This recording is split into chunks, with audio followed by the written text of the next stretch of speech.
Hi everyone, this is Kent Kaufman coming to you from the Research Farm in Garden City with BigYield.us.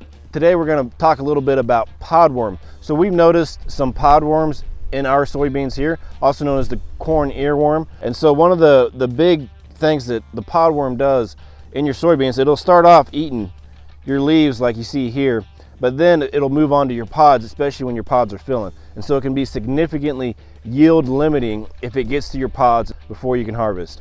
A good thing to do is go out into your fields, go check to see if you're having worms there. And so if you have an abundance of podworms, especially if you're seeing any damage to your soybean pods, then you're going to want to spray. And the thing is, whenever you spray for podworms, if you can, you want to use at least 2 modes of action. If you're only using 1 mode of action in your insecticide, then you want to use the full amount.